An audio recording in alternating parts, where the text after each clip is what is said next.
Squad, what's up, y'all? It's your boy AI, the Animated Intellectual, back at it again, talking about the Owl House.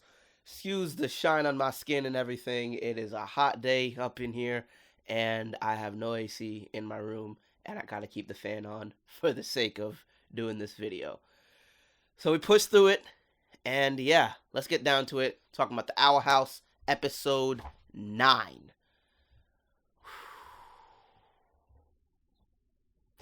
So, we start off we see the face of Emperor Belos. We know what this bitch-ass motherfucker looks like.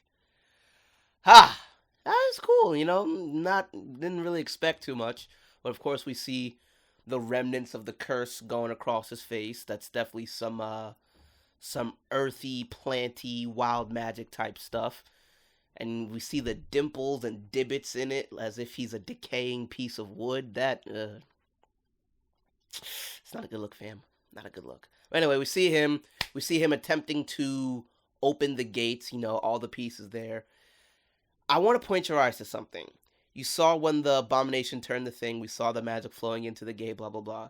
But looking at that little journal that was next to him, it was talking about all these different aspects of power, circles. It was saying like plants, galderstones, scales. There's different ways to amplify magic, and there was the thing with the eyes too. That's something.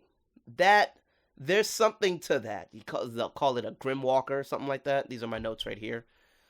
I don't know what that is. Maybe that was a being who's whatever that they needed, but maybe it could be the thing that's in the cave painting that we saw in King's Cave. The Grimwalker might be the thing that King's father or whoever was fighting. We don't know. There's something there. Because that concept of the eyes, it keeps repeating throughout the Owl House. I need to know what that is. So yeah. He's been to the human world before. He's been there. Ooh. Alright, so I'm telling you right now. This again goes into my theory that the Emperor and Hunter and them, they're related to Philip Wittebane. He tried to go back to see his family. Dang, it's hot in here. But more on that later. So he's been to the human realm before. He's trying to get back. He's trying to start Full Metal Alchemist. Whatever. So now, going back, Luz is sick. She got the common mold. So funny. Amity is in full-on girlfriend mode, but also bossy chick mode. Like, relax, alright? And it's cool. They're, going through all the stuff that Ida had from her gallivants in the human world. King brought out, they got lo-fi beats to study with. Lo-fi beat. Like, what? They listening to the girl with the headphones doing her homework. Man, that's crazy. That's crazy. And now going across, just trying to do what they're doing. This is probably my favorite part of the episode. We see Ida trying to unlock her harpy form by going Super Saiyan. I love it. I love it. Ida the Owl Lady is an anime fan. She's a weeb. I am watching the Owl House, and you guys have got to see this. Look at this, right? Ida, she's trying to unleash her harpy ego side, right? Her inner beast, right? And she said, according to these human workouts, you just gotta scream really loud until you let your beast out. But now look at this. Look at the thing that she's referencing. Look at it. Dragon Claw Z. Supposed to be Dragon Ball Z. And she said she saw it in theaters. Ida's a weeb. Ida's an anime fan. Yes! Yes! It's the greatest day of my life. I knew I was in love with this woman for a reason. Oh my gosh. Follow me on YouTube at Animated Intellectual for full video breakdowns of the Owl House and more. Hit the link tree in my bio, select YouTube, and it'll take you right there. I'll see you guys there. I love this show. I absolutely love this show. Y'all don't hear me. Y'all don't hear me. If this woman could not have gotten any hotter before, they made her a weeb. Not only is she fine as fuck the way she looks, Harpy form is another thing. And now she's an anime fan. Just let me marry you. Like, I want you. Like, what? Oh gosh, Ida, you do. Like, Riders of the Owl House, Dana, Terrace, and all them. You're making Ida the Owl Lady out to be the perfect woman. Like, just, this is not okay. So they're trying to do all that, and again, Luz is sick. The Echo Mouse shows them a little bit more information, and we see Philip. All right, so we get some more information. Boom. He's been on the Boiling Isles for 5 years. That's where he was. Well, at least 5 years, because that's just that point up in the diary. So he was on the Boiling Isles for at least 5 years. It wasn't just a quick in and out, not a boop and boop. So that's clutch to see. And again, theory that he's been, but that's the more Fullmetal Alchemist stuff. So now, going off to more of the explanation that Philip Wittebane was giving, that Titan's blood, again, the most powerful source on the magic on the Boiling Isles, it opens up wild portals. I think it's a little, means something that they said wild portals, also wild magic. There's definitely some relation there. That the wild portals open up when Titan's blood mixes with water. So does that mean regular water, boiling water from the boiling seas? Which one is it? And so there's something there. Now my question is, where did it all go? Where did all this Titan's blood go? Said that ancient witches used to mine it, but where did all this Titan's blood go? That's where I want to know. Maybe primordial stuff that, obviously, Titan's blood is what helped in the evolution and development of all the magical creatures on the Boiling Isle. But in terms of the substance itself, it was around. We saw that it was around. So where did it all go? X-Files sound. We'll see. So now, tales of lakes reflecting blue skies and green trees. That's the human world. So, yeah, fam. Titan's blood is strong. So now, real quick, Ida was saying that Luz being sick, she thinks she has snakes for arms. Is that a Star versus the Forces of Evil reference to Romulus, who literally has snakes for arms?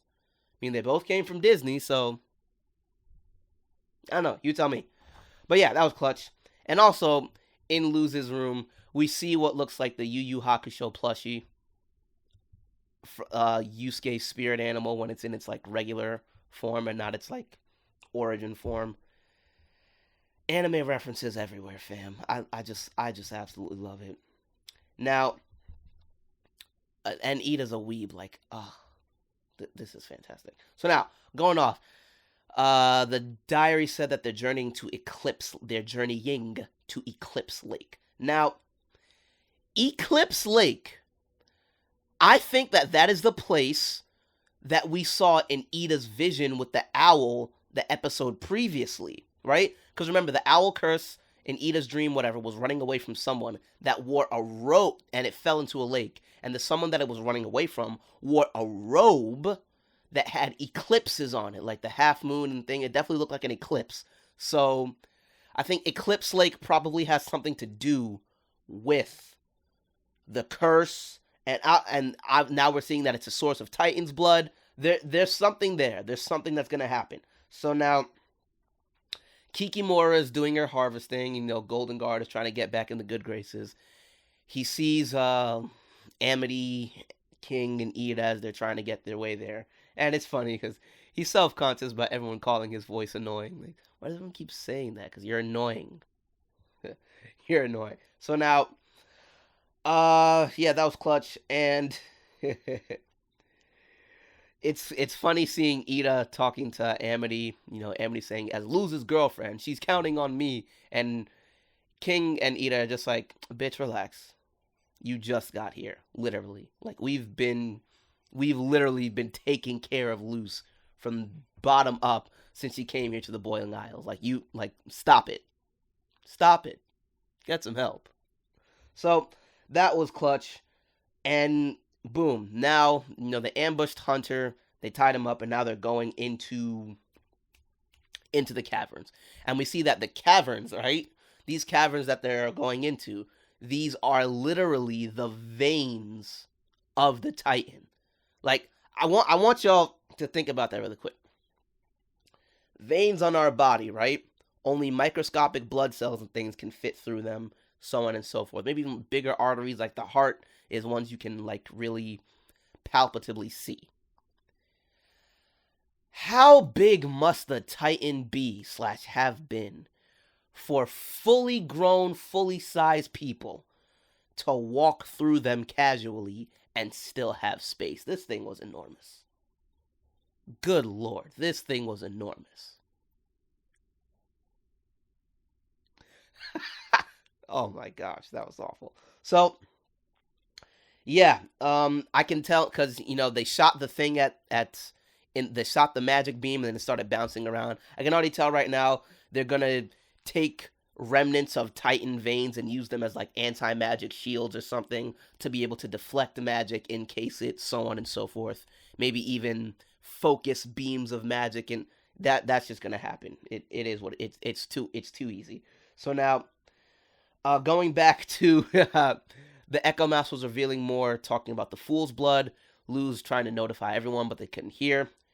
Well, actually, even before that, Hootie and Gus, they're going back and forth about sounds, and Hootie's like, Gus wanted to listen to like opera or something, and Hootie's like, how are we gonna listen to underground Korean hip hop? So Ida got some Keith Ape. Ida got some Keith Ape up in her caverns of music. I love this. I love it so much. And Ida, the Dragon Ball Z thing, that anime, she said she saw it in theaters. Like, Ida is really a weeb. I love it. I love it. So now, they're inside and they want to cause distraction to Kikimora. Ida and King go off, and Luz and Amity are finding common ground because Amity doesn't. Why does Amity have a Tamagotchi? Luz, what? It actually probably came from Ida. Things she's collected variously throughout the human world. Whatever, is what it is. So now, Golden Guard and Amity are finding common ground, saying that, there's nothing worse than disappointing someone who thinks you're special. And Amity doesn't have the wherewithal to realize that, Luz is texting with emojis and stuff and thinking that, it's much more cryptic and threatening than it actually is. But what are you going to do? She don't know, so I can't really blame her too much in that sense. But they were finding common ground, and it is what it is. And it's crazy looking at the message that the Echo Mouse was saying from the diary. Goodness gracious, it's hot. That Philip, he went inside the cave, the Titan veins, with some people. And he was able to get out alive when the cave-in happened, but not everybody was. So some people died in there. So that's gonna be its whole thing. So now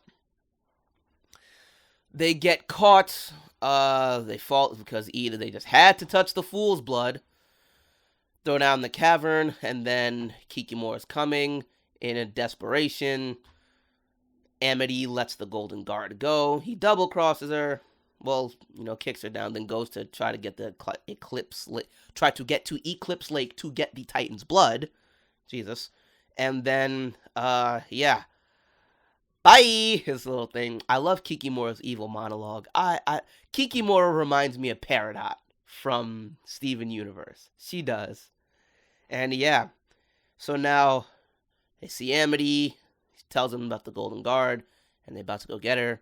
And they're just like, what should I do with this one? One of the Kikimora's underlings is saying about Amity. Kikimora says you don't care. And this lady really just throws Amity into the chasm. She tried to murder this little girl.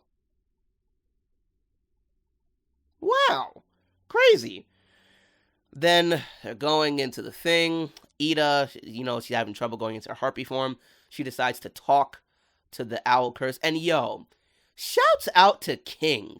King is so low-key helpful. He has just one lines just saying, well, have you tried this? Or maybe that? And that's that innocence of the simplicity of it. He's helped so many people. Like, maybe like back in episode 2 or whatnot when he said maybe Luz hasn't discovered any glyphs because there are none. King with the one-lines. Shouts out to my homie Joe. That's one-line Joe. You know who you are, Joe. Shouts out to you. Shouts out to you, Noah, as also. So yeah, and then Ida transforms, and I just can't get Harpy. Ida is so hot. Oh my god, she's so hot. You can learn a lot of the things that I'm into for obvious reasons, but yeah, my goodness. So, and low key, so they get to Eclipse Lake. They see Hunter. It's dried up. He's digging his own grave, literally. And the moment that Hunter mentioned the key and Amity just like that, the moment that they showed that they still had the key, that Amity still had the key, I knew they were going to take an L. I knew it. I knew they were going to take an L. It was just, and again, I can't fault Amity. She doesn't know that. She doesn't know that there's Titan's blood in the key. She just thought the key is the key. Yeah, she probably could have left it somewhere, but you're going about doing stuff you don't really think. You just put it on, and it is what it is. And the fight begins. And you can't tell me that this fight isn't anime inspired. You cannot tell me that anime is not seeping its way into mainstream culture everywhere, as it should be. Because when it comes to the spectacle of fighting, combat, whatever, anime has mastered that spectacle. There are literally no greater fights that are depicted. There's no greater visual experience of a fight that is than anime style perspectives, this, that, and the third, and East Asian kung fu movies in general. They've mastered it. It is what it is. It just is. You're not getting past it. So now, this is really clutch because just pointing out, right, when the fight started, right, and King did his sound wave whatever at Hunter, and then Hunter's Scar Palistrom formed in front of him, right? It dissipated King's wave as if it was able to block it. It just didn't blow him away like it should have, just because the Palisman was there. There is something to that, I believe. Possibly. Who knows? Palisman, since they're made out of wild magic, do Palismans what's it called? Do Palismans interfere with or cancel out demonic magic? Or whatever kind of magic or power that King uses. There's something there, that wasn't just the one-off. So now, they boxing, they going back and forth. Golden Guard is using his fighting style of quick, disappear dashes and teleportation fighting, really reminiscent of, like 8 trigrams, 64 palm. Anyone ever played Naruto Ultimate Ninja Storm? Neji's joint. Nightcrawler from X-Men. All that good stuff. And now the fight ends, and Amity got hands. Amity definitely won. From a magic standpoint, hand-to-hand combat, she did the abomination sword needle thing. She's going to give Darius a run for his money. That's probably going to happen later in the season. So now, Amity definitely won. She won that fight. But the Golden Guard made a good point, right? And this is good on the Golden Guard. He got what he want too. Did my voice just crack? My goodness. I'm like King. Golden Guard is just like, all right, you won. You're strong. I'll give you that. But please understand something. You have the one thing that we want. The one thing, right? And we are the Emperor's Coven. You can't easily get to us, but we can easily get to you. Easily. And to the human. That is not a light threat. That is a very real, very credible threat. And despite the fact that Amity won, it's just like, okay, am I going to risk the brunt of the Emperor just coming and destroying the entire Owl House? Or I can just give him what he wants, live to fight another day. So she did that. She crushed the key a little bit and went on. Man, this is getting deep. So, again, Amity really shouldn't have had the key on her, but given the situation, she wasn't super careless or anything. It just happened, and she made the most of it. Cracking the key, and still getting some Titan's blood to come home with. So yeah, and then the episode ends with the Titan's blood of the key is now split between what's left in the key, the little bit that's left in the key, and what Amity has on her hand. Still a L for the Owl House on them, because now it's just a race to see who can find more Titan's blood. Now it's just a race. And really, if the Emperor finds more Titan's blood, they don't really need them. I'm thinking they come back and get that little bit of Titan's blood to refill the key. But if they just find some Titan's blood anywhere, they're good. And then,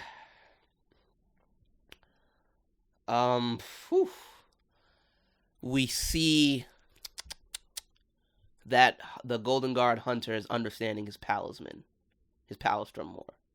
He's able to speak to it now. And yeah, that's how the episode ends. There is, again, another banger episode. Each and every single episode is on some fire. Is on straight up flames, bruh. And there's not really much more theory-wise to talk about. I'll make separate theory videos for the other things. And yeah, I can't wait to see.